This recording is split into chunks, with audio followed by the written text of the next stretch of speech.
Assalamualaikum dan salam sejahtera. Nama saya Nuraina Batrisha. Saya dari kelas PT2 S1 Syurut 3. Jadi pada hari ini saya ingin menerangkan tentang rancangan pengajaran harian yang telah dilaksanakan oleh saya. Okey.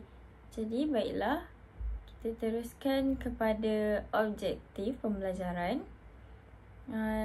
Okey, jadi sebelum itu untuk RPH kali ini, saya menekankan tajuk tema 2 iaitu tentang kebersihan dan kesihatan untuk murid pendidikan khas pendengaran. Jadi DSKP yang digunakan adalah DSKP tahun 4 Bahasa Melayu iaitu Suayan. Okey, jadi kita lihat kepada yang pertama adalah objektif pembelajaran. Daripada RPH yang dilakukan, murid dapat yang pertama mencatat maklumat penting tentang amalan hidup sihat, dan yang kedua adalah menulis ayat yang betul berdasarkan maklumat yang dicatat, dan yang ketiga adalah mengaplikasikan langkah kebersihan diri. Jadi itu adalah objektifnya. Jadi kita tengok kepada standard kandungan, iaitu saya memilih kemahiran menulis iaitu 3.2, menulis perkataan, frasa dan ayat yang bermakna. Okey, jadi baiklah, standard pembelajarannya pula 3.1 3.2.1 iaitu membina dan menulis ayat dan perenggan daripada bahan multimedia. Seterusnya 3.2.2 iaitu menghasilkan jawapan pemahaman berdasarkan soalan bertumpu dan bercapah secara kritis dan kreatif. Dan yang ketiga pula adalah 3.2.3 iaitu menganalisis dan mencatat maklumat tentang sesuatu perkara yang dirujuk. Jadi perkara ini saya mengambil daripada DSKP tersebutlah. Okey. Jadi seterusnya adalah langkah pengajaran. Jadi mari kita rungkai satu persatu langkah pengajaran yang telah dilaksanakan oleh saya berdasarkan RPH yang dibangunkan. Jadi langkah pengajaran ni berdasarkan DSKP yang kita ambil tadi itulah. Misalnya 3.2. Okey, iaitu saya memilih langkah yang ketiga daripada daripada RPH yang dilakukan, iaitu mari mencuci tangan. Jadi pada langkah ini, guru akan mengaplikasikan amalan mencuci tangan secara simulasi di dalam kelas kepada murid-murid. Dan selepas itu, guru akan menguji aspek penulisan yang merangkumi perkataan dan ayat. Okey, jadi dekat langkah yang ketiga ni, dia lebih menekankan tentang amali lah. Cara untuk murid tu menjaga kesihatan diri dan kebersihan. Dan seterusnya juga aspek penulisan juga ditekankan dalam pembinaan ayat dan perkataan. Misalnya nanti guru akan memberi satu BBM lah untuk murid tu menyambung suku kata. Misalnya mencuci tangan kan. Okey, tangan tu ta dan disambungkan dengan ngan. So menjadi tangan. Jadi itu adalah satu perkataan. Dan murid perlu menulis perkataan tersebut. Jadi di langkah ketiga ini sedikit sebanyak membantu murid-murid MBPK pendengaran ni untuk mengasah skill mereka untuk menulis lah. Okey, jadi kita teruskan kepada RPH, iaitu yang pertama saya akan paparkan slide tentang langkah-langkah mencuci tangan, iaitu secara visual, bergambar dan juga bernombor. mengikut step by step lah. Okay, yang kedua pula, saya akan mengajak murid untuk mengaplikasikan langkah mencuci tangan dengan betul. Jadi pada langkah yang kedua ni, saya akan mengajarlah, menunjukkan cara-cara untuk membasuh tangan dengan betul. Dan yang ketiga pula, saya meminta murid untuk meniru bahasa isyarat komunikasi untuk perkataan-perkataan yang penting, iaitu misalnya saya tekankan kat sini adalah bersih, sabun, kuman, sambil mereka melakukan simulasi tersebut. Jadi yang keempat, saya akan meminta murid-murid untuk membuat aktiviti menulis dan menulis satu frasa atau ayat ringkas di bawah setiap gambar. Jadi pada langkah keempat inilah saya akan mengajar murid-murid ini tentang cara untuk menyambung supaya menjadi perkataan dan juga membina ayat-ayat yang mudah. Okay, yang kelima pula, saya menekankan badan yang sihat menjadikan kita sihat dan gembira. Jadi pada langkah ketiga ini, terdapat beberapa aktiviti lah yang dilakukan. Yang pertama adalah secara amali, iaitu langkah mencuci tangan. Dan yang kedua, penulisan ayat dan perkataan yang mudah bagi murid MBPK pendengaran. Okay, jadi kita teruskan kepada kaedah yang dilaksanakan. Jadi apakah kaedah yang dilaksanakan guru dalam merancang PDP? Dan apakah teknik yang digunakan lah? Misalnya seperti UDL, begitu.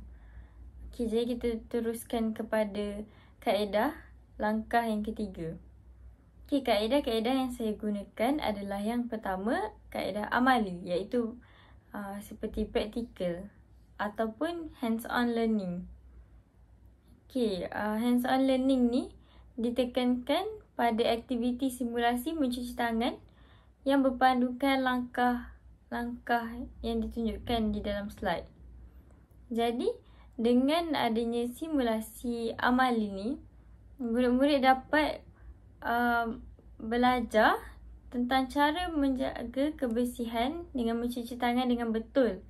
Jadi, perkara ini setelah mereka belajar, mereka akan menerapkan di dalam kehidupan seharian mereka, bukan sahaja di dalam kelas.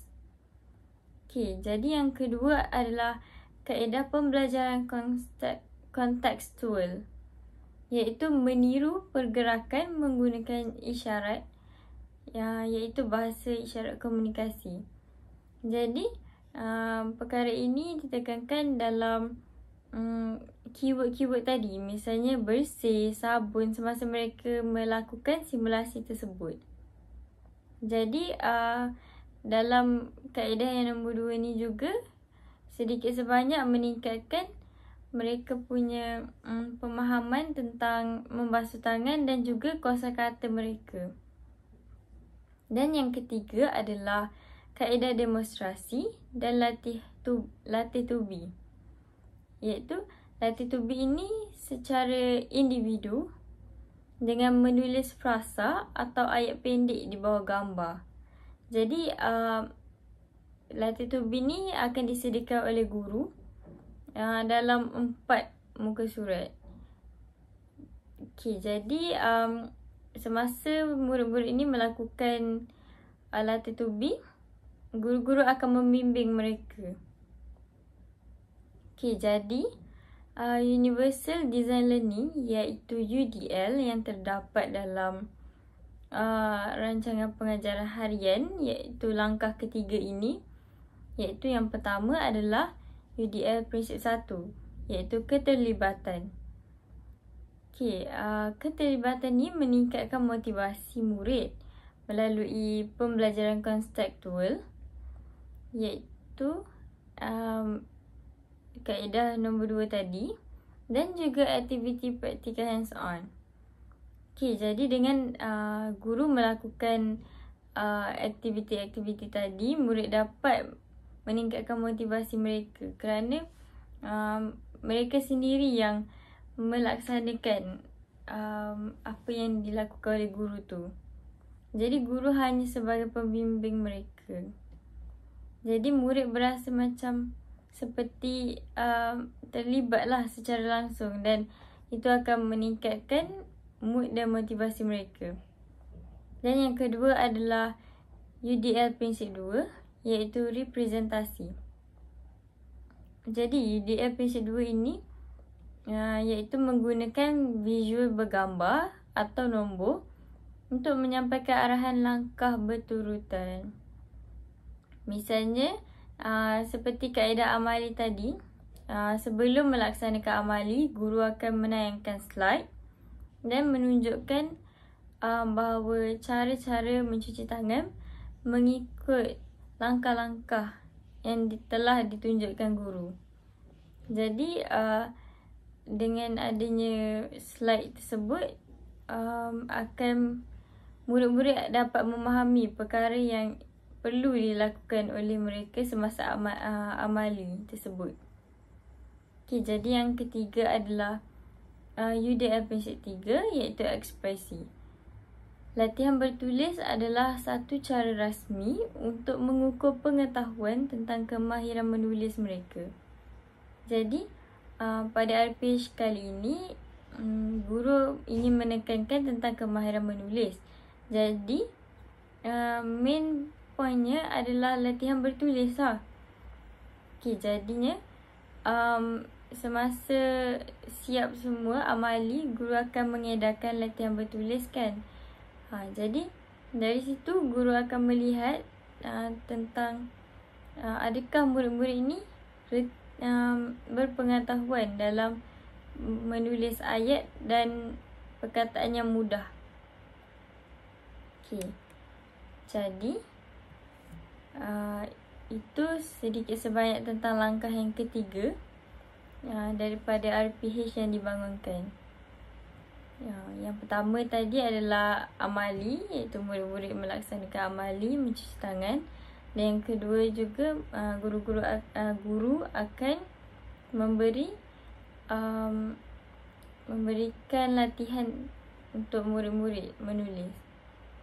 Jadi next kita lihat adalah BBM yang digunakan semasa melaksanakan langkah yang ketiga, iaitu yang pertama adalah tema bersih dan sihat, iaitu merangkumi penyambungan kosakata dan seterusnya lah ayat, ada yang melihat gambar dan mencari ayat yang sesuai berdasarkan gambar tersebut. Dan yang terakhir adalah slide mencuci tangan dengan betul lah. Okey, baiklah. Jadi kita teruskan kepada strategi pengajaran. Untuk langkah ketiga ni, strategi pengajaran adalah berpusatkan aktiviti, kerana terdapat 2 aktiviti yang dijalankan seperti tadi yang telah diterangkan oleh saya, iaitu yang pertama amali, hands on, dan juga latihan bertulis, iaitu latih to be. Jadi, teknik pengajaran adalah secara praktikal, simulasi, penglibatan aktif murid-murid dan juga latih to be. Okay. Hebat yang terdapat di dalam langkah ketiga ini adalah mengaplikasi dan menghubungkaitkan gambar serta frasa, iaitu pada latih to be. Jadi pentaksiran guru adalah secara pemerhatian, penglibatan aktif murid dalam simulasi amalan kebersihan diri dan juga latihan bertulis. Okay, jadi antara BBM yang digunakan adalah yang pertama slide, dan yang kedua simulasi membasuh tangan tu mungkin dalam kelas terdapat di sekitar kelas terdapat sinki yang boleh digunakan, ataupun guru membuat satu misal kata simulasi untuk menggunakan sinki. Contohnya BBM yang berbentuk sinki ataupun gambaran. Untuk murid-murid ni lebih faham apabila mereka melaksanakan langkah mencuci tangan itu. Jadi, unsur terapi yang diterapkan adalah psikomotor, iaitu pergerakan dan juga bahasa isyarat komunikasi. Jadi, semasa mereka melakukan amali tersebut, mereka akan menggerakkan jari jemari mereka, dan juga semasa melaksanakan latihan bertulis tadi, mereka akan menguji mereka punya terapi psikomotor mereka. Nilai yang terdapat pada langkah 3 ini adalah kebersihan fizikal. Jadi, murid-murid ini bukan sahaja belajar tentang cara membasuh tangan dengan betul, malah mereka akan mengaplikasikan pembelajaran mereka ini di luar bilik darjah. Misalnya, di rumah, untuk membasuh tangan mereka sebelum dan selepas makan, menggunakan cara-cara yang diajarkan oleh guru, iaitu cara-cara yang betul tentang langkah membasuh tangan. Okey. Jadi, itu sahaja pembentangan saya pada kali ini. Sekian, terima kasih.